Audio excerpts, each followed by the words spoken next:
भारत रत्न बाबा साहब भीमराव अम्बेडकर जी का परिनिर्वाण दिवस है। भारतीय जनता पार्टी पूरे देश भर में अपने सभी बूथों पर बाबा साहब अम्बेडकर जी के परिनिर्वाण दिवस के कार्यक्रम को मना रही है। उनके चित्र पर पुष्पांजलि अर्पित करना, उनको श्रद्धा सुमन अर्पित करना और छोटी छोटी गोष्ठियाँ भी पूरे देश भर में आयोजित हो रहे हैं। उसी क्रम में आज गोरखपुर में भी गोरखपुर महानगर के अध्यक्ष राजेश गुप्ता जी के नेतृत्व में हम सब यहाँ आकर के बाबा साहब भीमराव अम्बेडकर जी के चित्र पर, मूर्ति पर हम लोगों ने माल्यार्पण किया है, श्रद्धा सुमन अर्पित किया और उनको श्रद्धांजलि दी है। और अभी बूथों पर भी, महानगर के सभी बूथों पर भी कार्यक्रम होने जा रहा है। मैं भी एक बूथ पर झारखंडी कॉलोनी में जा रहा हूँ और वहाँ पर कार्यक्रम बाबा साहब भीमराव अम्बेडकर जी के जीवन वृक्ष को रखते हुए करूँगा।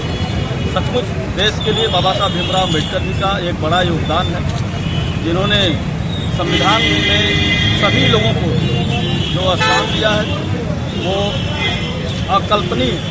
पूरे देश के युवाओं को बाबा साहब भीमराव अम्बेडकर जी से प्रेरणा लेकर के सबको कैसे एक साथ लेकर के चला जाए और देश हित में किया जाए, ये बाबा साहब अम्बेडकर जी से हम सीख सकते हैं। मैं उनके परिनिर्वाण दिवस पर भारतीय जनता पार्टी की तरफ से विनम्र श्रद्धांजलि अर्पित करता हूँ, सत नमन करता हूँ। आज परिनिर्वाण दिवस है उनका, आज एक दिन उनका शरीर शांत हुआ था। ऐसे अवसर पर हम सभी यहाँ इकट्ठा हैं और आप सभी जानते हैं कि बाबा साहब ने संविधान की रचना में, इसके निर्माण में एक महत्वपूर्ण भूमिका निभाई थी और जिसके बताए रास्ते पर हम सभी भारतवासी चल रहे हैं। तो ऐसे में उनको आज श्रद्धा से नमन करने का हम सबका विचार है। हम सब इसी कार्य के लिए उपस्थित हैं। धन्यवाद। बाबा भीमराव अम्बेडकर के परिनिर्वाण दिवस के अवसर पर आप क्या कहना चाहेंगे? बिल्कुल, पहले तो मैं आपको धन्यवाद देती हूँ और भारतीय संविधान के जो वास्तुकार थे डॉक्टर भीमराव अम्बेडकर, आज उनकी पुण्यतिथि पे मैं सशक्त नमन और विनम्र श्रद्धांजलि अर्पित करती हूँ उनको। आज उनके कारण भारत में जो संविधान है, उनके प्रारूप समिति के कारण है और जो संविधान की रूपरेखा उन्होंने तय की, जो उन्होंने बनाया, आज भारत उसी संविधान के निमित्त चल रहा है।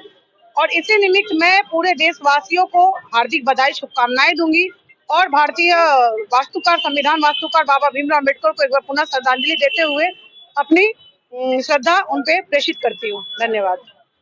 वास्तविक ये सत्य है कि आज जो हम आजादी के बाद जिस तरीके से अपने जीवन को जी रहे हैं, उसके दाता हम सबके परिनिर्वाण दिवस के जिनकी हम पुण्यतिथि मना रहे हैं, ऐसे भीमराव अम्बेडकर जी के जयंती पे हम लोग सशक्त नमन करते हुए, श्रद्धा सुमन अर्पित करते हुए ये विश्वास भी दिलाना चाहते हैं, लोगों से आग्रह भी करना चाहते हैं कि उनके बताए हुए मार्ग पर चल के हम अपने देश के संविधान की रक्षा करें। और जब देश के संविधान की रक्षा होगी तो स्वतः आज के समय में जो मातृशक्ति के रूप में हमारी माताएं बहनें हैं, उनकी भी रक्षा हो। और जिस देश में मान सम्मान और स्वाभिमान के साथ अगर व्यक्ति को जीना है, रहना है, तो निश्चित रूप से संविधान के तहत ही रहना चाहिए, एक व्यवस्था के तहत ही रहना चाहिए।